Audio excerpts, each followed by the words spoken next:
好啦，各位同學，大家好啊！咁我係資深嘅退休中學老師蔡 Sir 啦。咁為咗回饋社會咧，咁我就將我多年來嘅教學經驗咧，就製作咗好多嗰啲教育影片咧，就係擺咗呢一個網站嗰度咧，就係讓同學咧就可以咧自己學習嘅。咁啊，可以透過呢個 QR code 咧，咁啊上呢個網站咧，咁上高多過400段自學影片嘅。咁係多年嘅教學心得嘅，咁所以個係質素係非常之高嘅。好啦，咁如果你都想我幫下你咧，即係補下底或者拔下尖的話咧，亦都歡迎咧，就係透過呢個 WhatsApp 咧，嘅電話號碼咧就係message 我啦。咁啊好啦，咁而家咧我就想教呢個銀行往來調節表將成課教一次嘅。咁第一段影片咧就係簡介下呢個咧銀行往來調節表嘅用途啦。好啦，咁啊，首先溫翻之前大家學過嘅嘢啦。咁咧，之前大家應該學過試算表嘅，OK？咁啊，知道試算表的話咧，就應該係如果我哋啲數咧做啱晒的話，因為由於我哋係複式分錄啊嘛，一個借記跟住一個貸記噶嘛，咁所以咧最後尾嘅時候咧，嗰個試算表個總數應該係平嘅，應該係一樣嘅，OK？好啦，但係當佢唔一樣嘅時候咧，就肯定知道咧係有一啲交易咧，我哋係做錯咗數嘅。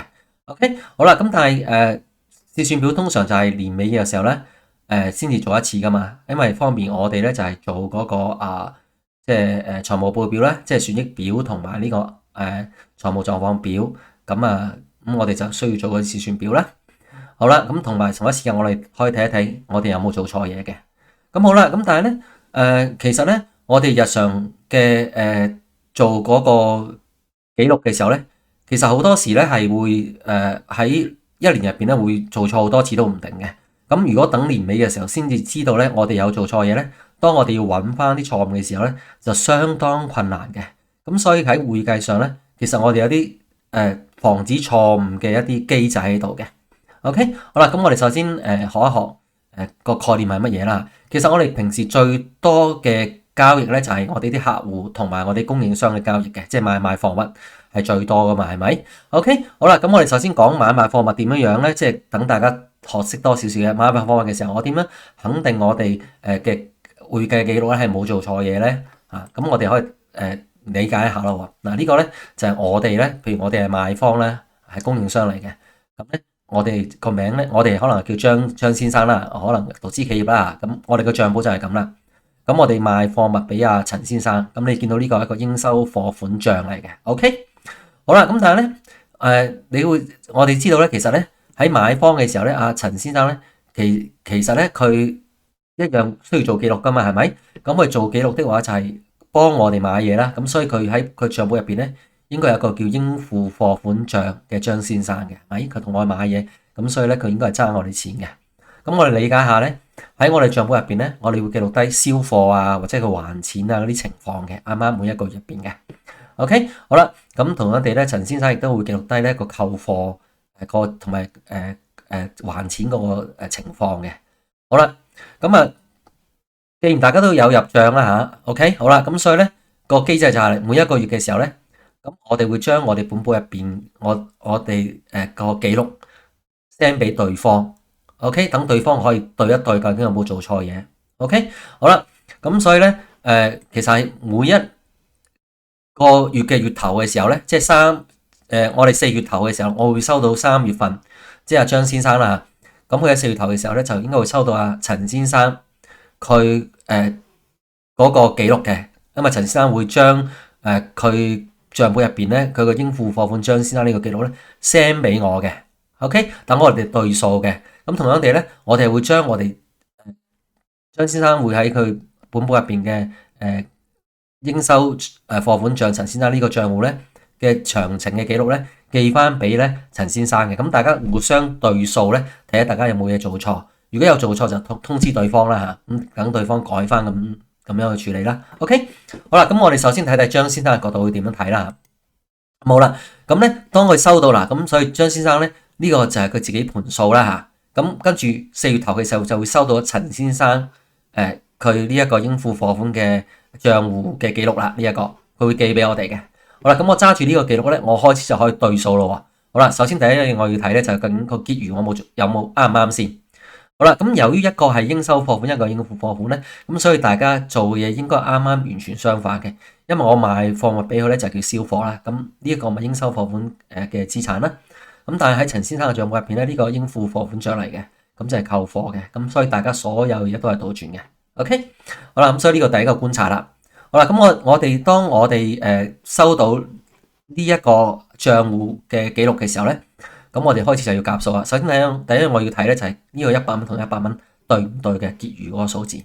OK，好啦，咁你見到對到啦，咁但係就算對到的話，我都要逐個數字 check 下究竟有冇問題嘅。咁啊，第一個數字 check 咧80咧對呢個80，OK，跟住咧呢個170對呢個咧170，OK，一個銷貨一個購貨啦。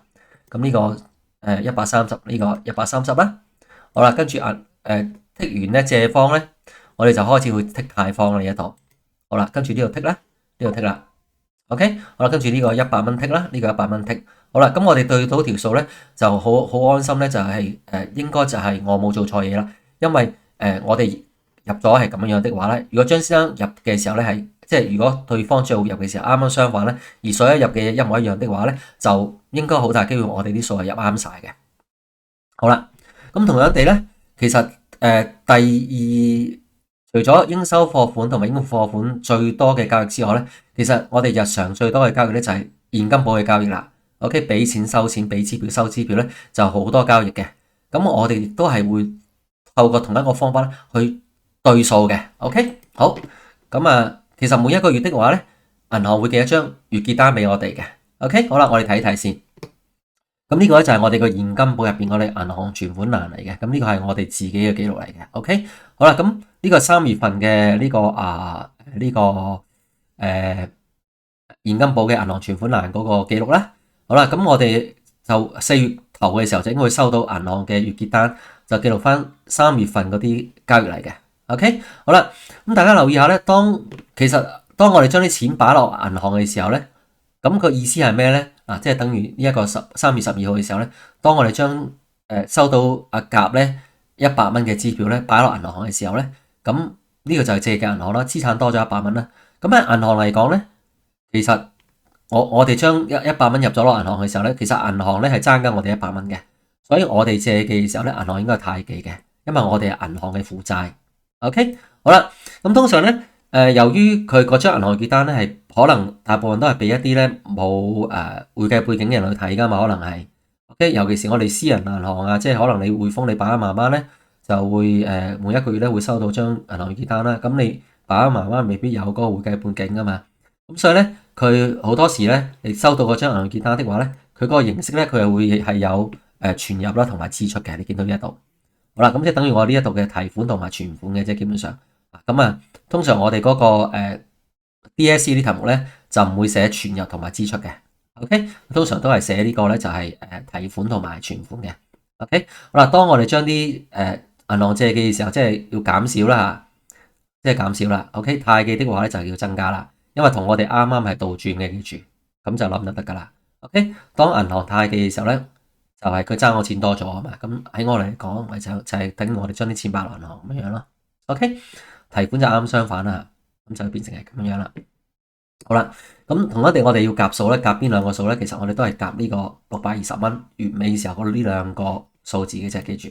OK，好啦，咁我哋收到嘅時候就逐個夾啦。第一個500蚊 ，OK 對第一個500蚊，跟住啦呢個100對呢個100係咪？好啦，跟住200對200呢個剔晒借方先，300對呢個50，OK 好啦，咁剔晒啦 ，OK 好啦，咁呢個係一個完美個案嚟嘅。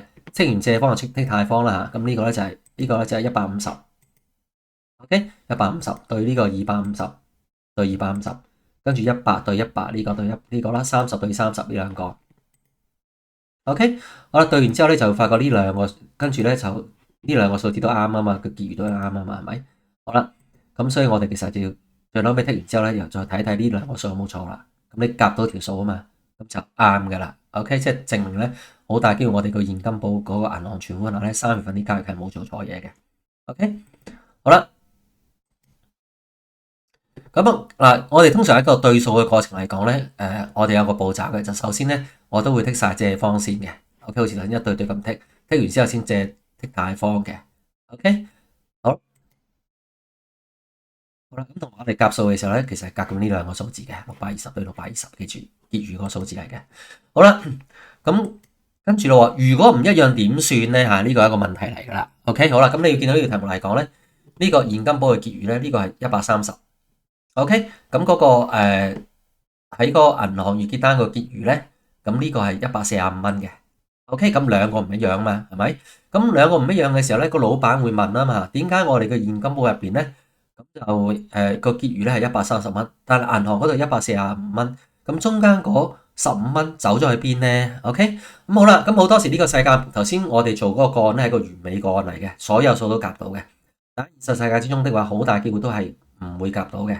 OK，咁唔會夾到嘅原因就係時間上嘅差距啦。有啲就我哋入咗未入，一係就銀行入咗我哋未入，或者做錯嘢啦嚇。通常都係呢三個理由嚟嘅啫，基本上係。OK，好啦，咁當佢夾唔到嘅時候，咁點咧？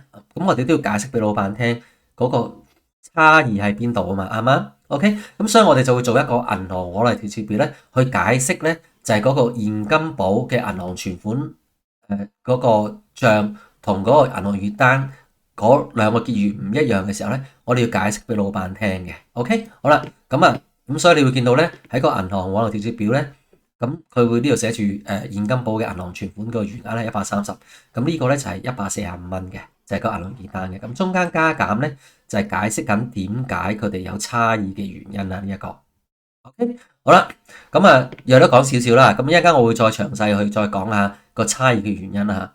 呢度譬如佢講啦，有我哋譬如我哋同阿李先生收咗張支票25蚊嘅，28號4點半之後先攞去銀行入。OK，好啦，咁銀行咧4點半之後咧，佢唔會受理嘅28號，佢會喺3月1號出嘅條數。OK，即係下一日嘅時候先出嘅，基本上係。咁所以你喺嗰個銀行結單嘅時候，月份咪見唔到咯，咁你咪會有差額咯。咁呢個就其中一個叫少少解釋嘅原因啦。一陣間我會再講得比較仔細嘅。OK，咁所以銀行往來條列表做乜嘢咧？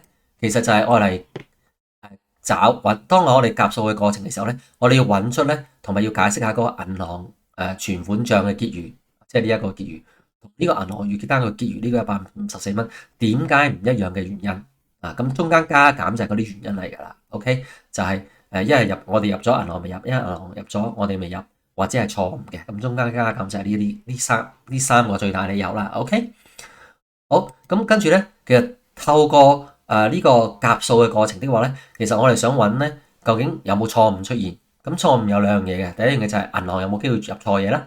咁如果銀行做錯嘢的話，即係銀行月結單呢度咧就會顯示到個錯誤噶啦。又或者我哋現金簿入邊嘅銀行存款帳有冇做錯嘢啦？OK，咁我哋想揾個錯誤出嚟嘅。OK，咁但係如果公開試考你叫你講一個原因咧，你講第一個原因咧就好啲嘅呢個。OK，因為最主要嘅銀行月結單條列表最主要做嘅原因，其實基本上就呢一個嘅啫。OK，咁呢個叫做買豬肉搭埋個豬骨，你做嘅時候同一時間揾埋個錯誤出嚟嘅啫，基本上係。OK，